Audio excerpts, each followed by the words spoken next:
नमस्कार दोस्तों, आज के इस वीडियो में हम जानेंगे छत्तीसगढ़ से संबंधित कुछ महत्वपूर्ण बेसिक से क्वेश्चंस को। तो चलिए जान लेते हैं आज के पहले सवाल को। छत्तीसगढ़ राज्य केश शिल्पी कल्याण बोर्ड का जो गठन है वो किस वर्ष में किया गया था? तो इसका राइट आंसर हो जाएगा वर्ष 2018 में छत्तीसगढ़ राज्य केश शिल्पी कल्याण बोर्ड का गठन किया गया था। तो ऑप्शन डी हो जाएगा इस क्वेश्चन का सही उत्तर। अब इसके संबंध में एक बात और आपको ध्यान में रखने हैं। तो जैसे कि यहाँ पर बताया गया है, अभी हाल ही में ताम्रध्वज साहू के द्वारा रायपुर में छत्तीसगढ़ राज्य केश शिल्पी कल्याण बोर्ड कार्यालय का शुभ आरंभ किया गया है और छत्तीसगढ़ राज्य केश शिल्पी कल्याण बोर्ड का जो नवीनतम कार्यालय है ये रायपुर में स्थित है। तो इन दोनों चीज़ों को आपको ध्यान में रखना है, ये भी आपसे एग्जाम में पूछे जा सकते हैं। अगला हो जाएगा, अभी वर्तमान में छत्तीसगढ़ राज्य केश शिल्पी कल्याण बोर्ड का जो अध्यक्ष है वो कौन है? तो इसका राइट आंसर होगा नंद कुमार सेन। नंद कुमार सेन जो है अभी वर्तमान में छत्तीसगढ़ राज्य केश शिल्पी कल्याण बोर्ड के अध्यक्ष हैं। तो ऑप्शन बी हो जाएगा इस क्वेश्चन का सही उत्तर। अगला हो जाएगा, प्रदेश में बेरोजगारी भत्ता योजना का जो शुभ प्रारंभ है वो कब किया गया था? तो इसका राइट आंसर होगा 1 अप्रैल 2023 को। 1 अप्रैल 2023 को प्रदेश में बेरोजगारी भत्ता योजना का प्रारंभ किया गया था। अब इसको थोड़ा विस्तार रूप में जान लेते हैं। तो जैसे कि यहाँ पर बताया गया है, राज्य में 1 अप्रैल 2023 को बेरोजगारी भत्ता योजना का जो प्रारंभ है वो किया गया था। इस योजना के तहत 18 से लेकर 35 वर्ष के शिक्षित युवाओं को आर्थिक सहायता के रूप में 2500 रुपये की सहायता राशि प्रदान किया जाता है। अगला हो जाएगा, प्रदेश में मुख्यमंत्री मितान योजना का जो प्रारंभ है वो कब किया गया था? तो इसका राइट आंसर होगा 1 मई 2022 को किया गया था। छत्तीसगढ़ राज्य में मुख्यमंत्री मितान योजना का जो प्रारंभ है वो 1 मई 2022 को किया गया था। तो ऑप्शन ए हो जाएगा इस क्वेश्चन का सही उत्तर। तो जैसे कि यहाँ पर बताया गया है, राज्य में 1 मई 2022 को मुख्यमंत्री मितान योजना का प्रारंभ रायपुर से किया गया था। देखो, आपको यहाँ पर स्थान का नाम भी ध्यान में रखना है। तो मुख्यमंत्री मितान योजना का जो प्रारंभ है वो रायपुर से किया गया था। और कब किया गया था? तो 1 मई 2022 को इसका प्रारंभ किया गया था। और इसका जो मुख्य उद्देश्य है वो था राज्य की जनता के लिए नागरिक सेवाएं घर तक पहुंचाना, यही इसका मुख्य उद्देश्य था। तो इन सभी चीज़ों को आपको ध्यान में रखने हैं, ये भी आपसे एग्जाम में पूछे जा सकते हैं।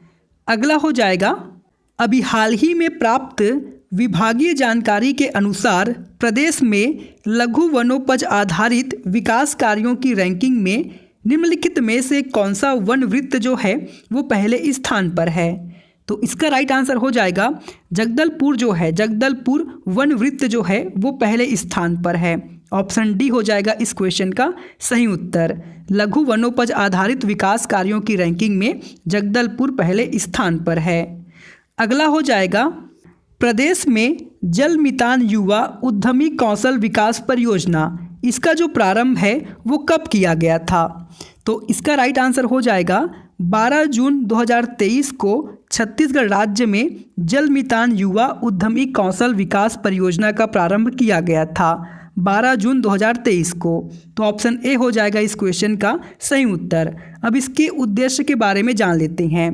तो जैसे कि यहाँ पर बताया गया है, जल मितान युवा उद्यमी कौशल विकास परियोजना, इसका जो मुख्य उद्देश्य है वो है छत्तीसगढ़ के ग्रामीण अंचलों में पेयजल योजनाओं का संचालन और रखरखाव करना ही इसका मुख्य उद्देश्य है। अगला हो जाएगा, जल जीवन मिशन, इसका जो प्रारंभ है वो कब किया गया था? तो जल जीवन मिशन का प्रारंभ किया गया था 15 अगस्त 2019 को इसका प्रारंभ किया गया था। ऑप्शन डी हो जाएगा इस क्वेश्चन का सही उत्तर। 15 अगस्त 2019 को जल जीवन मिशन का प्रारंभ किया गया था। जल जीवन मिशन जो है वो किस मंत्रालय के अंतर्गत में आता है? तो ये जल शक्ति मंत्रालय के अंतर्गत में आता है। जल जीवन मिशन जो है वो जल शक्ति मंत्रालय के अंतर्गत में आता है। अगला हो जाएगा, भुवनेश्वर में आयोजित प्रथम खेलो इंडिया जनजाति खेल राष्ट्रीय प्रतियोगिता में छत्तीसगढ़ की फुटबॉल महिला टीम ने कौन सा मेडल जीता है? तो इस क्वेश्चन का सही उत्तर हो जाएगा स्वर्ण पदक जीता है। भुवनेश्वर में आयोजित प्रथम खेलो इंडिया जनजातीय खेल राष्ट्रीय प्रतियोगिता में छत्तीसगढ़ की जो फुटबॉल महिला टीम है इन्होंने स्वर्ण पदक जीता है। तो ऑप्शन ए हो जाएगा इस क्वेश्चन का सही उत्तर। अगला हो जाएगा, अभी हाल ही में राज्य के किस जिले में देखो Bastar season 2 Bastar on bike इस कार्यक्रम का जो आयोजन है वो किया गया था। तो इसका राइट आंसर होगा बस्तर जिले में इसका आयोजन किया गया था। अभी हाल ही में बस्तर जिले में देखो Bastar season 2 Bastar on bike कार्यक्रम का आयोजन किया गया था बस्तर जिले में। अब इसको थोड़ा विस्तार रूप में जान लेते हैं।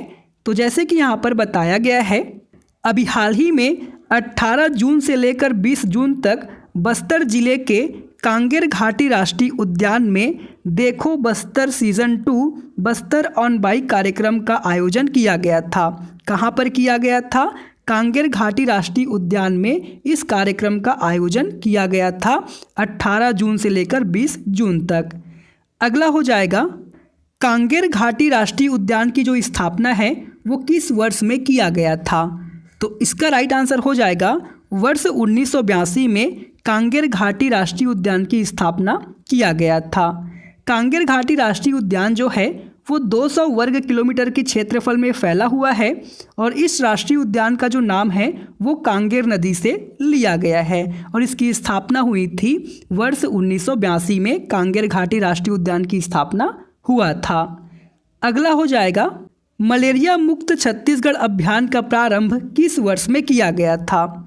तो इसका राइट आंसर हो जाएगा वर्ष 2020 में मलेरिया मुक्त छत्तीसगढ़ अभियान का प्रारंभ किया गया था वर्ष 2020 में। अब इसको थोड़ा डिटेल से समझ लेते हैं।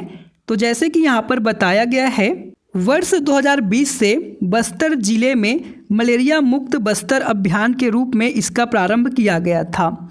देखो, मलेरिया मुक्त छत्तीसगढ़ अभियान को पहली बार बस्तर जिले में वर्ष 2020 में मलेरिया मुक्त बस्तर अभियान के रूप में इसका प्रारंभ किया गया था और 2021 में इस अभियान को पूरे छत्तीसगढ़ में विस्तारित कर दिया गया था।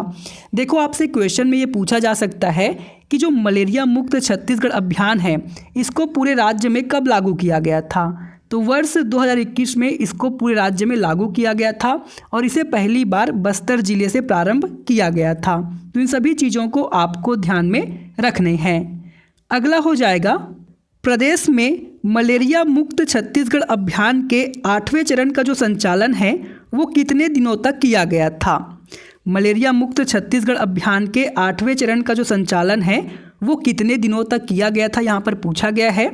राइट आंसर हो जाएगा 25 दिनों तक 8वें चरण का संचालन किया गया था। ऑप्शन डी हो जाएगा इस क्वेश्चन का सही उत्तर। अब इसको थोड़ा विस्तार रूप में जान लेते हैं। तो जैसे कि यहाँ पर बताया गया है, प्रदेश में मलेरिया मुक्त छत्तीसगढ़ अभियान के 8वें चरण का जो संचालन है वो पूरे राज्य के 23 जिलों में कुल 25 दिनों तक इसका संचालन किया गया था। देखो, राज्य के केवल 23 जिलों में इसका संचालन किया गया था। मलेरिया मुक्त छत्तीसगढ़ अभियान के 8वें चरण का जो संचालन है वो 23 जिलों में कुल 25 दिनों तक इसका संचालन किया था। तो इन सभी चीज़ों को आपको ध्यान में रखना है। अगला हो जाएगा, मलेरिया मुक्त छत्तीसगढ़ अभियान के 8वें चरण के तहत प्रदेश के कितने लोगों की मलेरिया जांच का जो लक्ष्य है वो रखा गया है?